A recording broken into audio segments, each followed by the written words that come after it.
Imagine this. You lose your job tomorrow. Not in a year, not after fair warning. Tomorrow. A cold email, a rushed meeting, a polite handshake, and it's over. Or maybe it's worse. The person you love, the one you thought was your future, looks you in the eye and says, I don't love you anymore. Or maybe it's the phone call no one wants, a doctor's voice at the other end, calm but heavy. I'm sorry, it's bad news. What do you do? Most people collapse. They curse their luck. They ask, why me? They wish reality wasn't reality. But what if instead of despair, you smiled? What if instead of why me, you whispered, this is fantastic?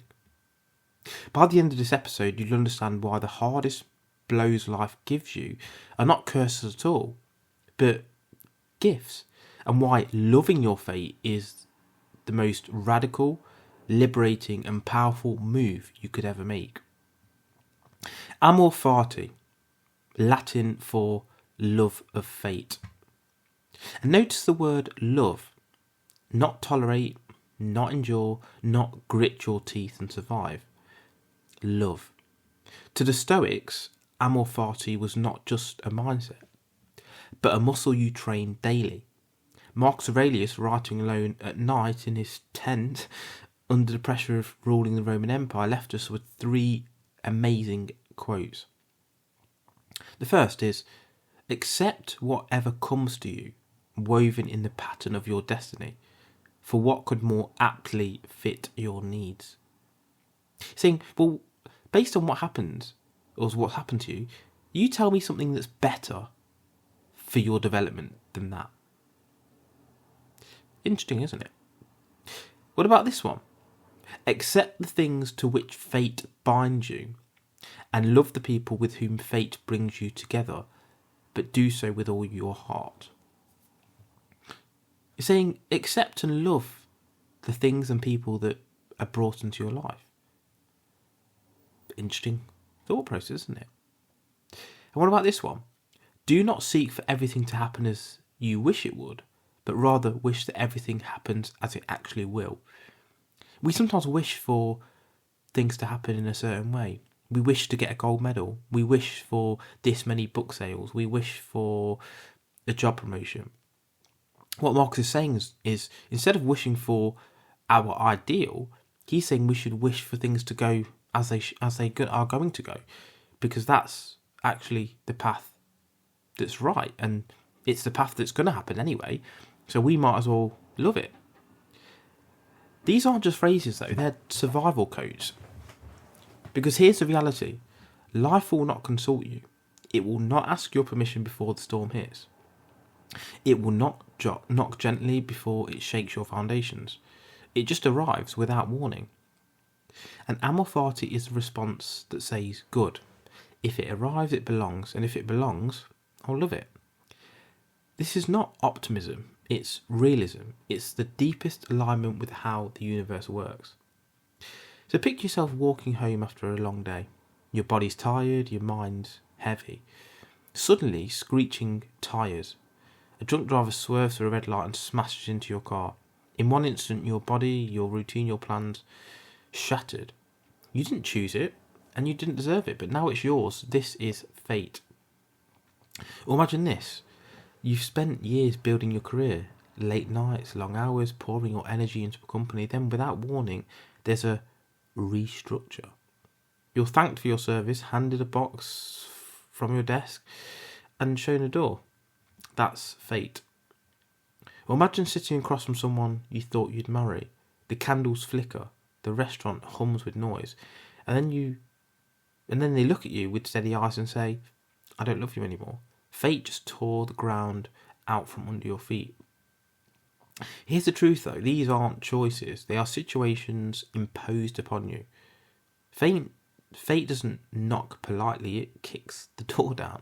And Amor Fati doesn't say pretend you're okay, it says this is yours, love it, because this moment is not an interruption of your path, in fact it is your path. Because let me be brutally honest, most people live their lives in constant negotiation with reality. Something happens and they fight it. They resist it and they replay it in their minds asking, why did this happen? How could this happen? It's not fair. But here's my question. Has life ever once bent because you sought too hard? Has the universe ever redone an event because you shook your fist at the sky? Never. Life doesn't bargain with you. It doesn't pause to explain itself. It doesn't ask for approval. It simply delivers. And when you resist, you lose twice. First, you suffer from the blow itself. Second, you suffer from the refusal to accept it. But here's the twist. When you embrace it, when you lean in and whisper, yes, good, this is mine, suddenly the game changes. The wound becomes wisdom. The pain becomes power. The chaos becomes clarity. That's why Amor Fati isn't soft philosophy. It's the toughest stance you can take.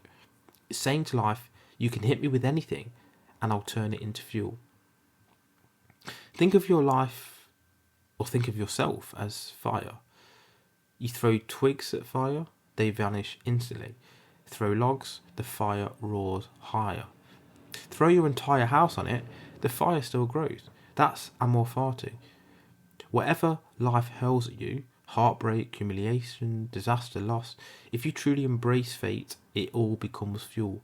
The heavier the tragedy, the hotter the blaze. And people will look at you in shock and they'll say, well, how can you still stand there after that? How are you still smiling after that? The answer is because you're fire, and fire grows on resistance. But here's the quiet tragedy, the one you see everywhere if you look closely. Most people don't live their lives, they resist their lives. They cling to bitterness, they replay betrayals, they carry grudges like medals of honour. They spend years resenting what happened instead of accepting what is. Their marriage collapses and 10 years later they're still muttering about it. Their career gets derailed and they spend decades talking about what could have been. They lose someone they love and instead of honouring their memory, they live half dead themselves. This is the tragedy of non-acceptance. Not that life hurt them, but that they decided to carry on that hurt forever. As if holding it tightly would change the past. Resisting fate is death in slow motion. You don't die all at once. You die every day you wish life were different. So here's 20 examples of some fate blows.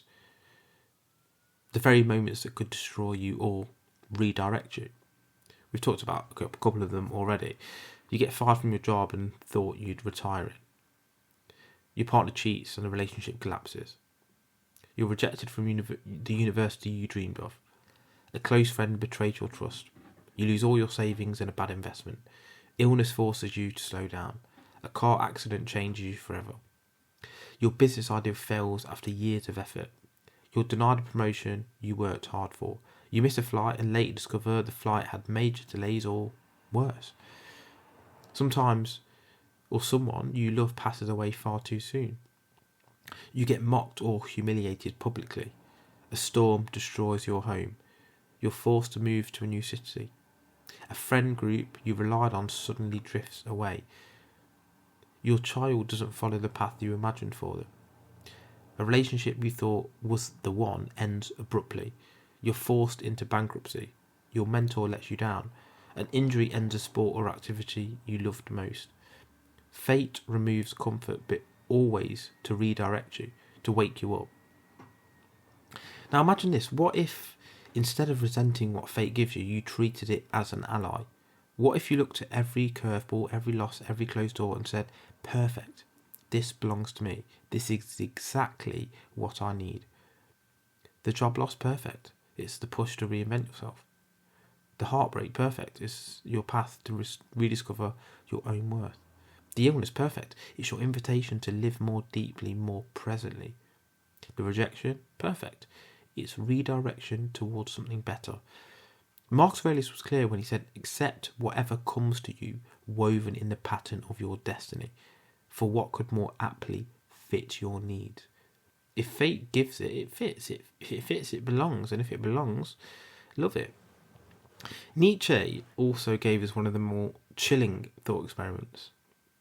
He says, imagine a demon whispers to you, every moment of your life will repeat forever, exactly as it is. Every joy, every pain, every mistake, every heartbreak, again and again and again. Would you collapse under that weight, begging for it not to be true? Or would you stand tall, grin and say, yes, again and again and again and again? That's Amor Fati. To love life so fiercely, all of it, the beauty and the brutality, that you would choose it 1,000 times more. So when fate hands you its cards, don't resist, don't resent, don't wish for another deck. Love it. Love all of it, not just the wins, not just the sweet moments, but the heartbreak, the betrayal, the loss, the pain. Because if it came to you, it belongs to you. And because it belongs to you, it is perfect. So Amor Fati is, love your fate and you'll never lose again.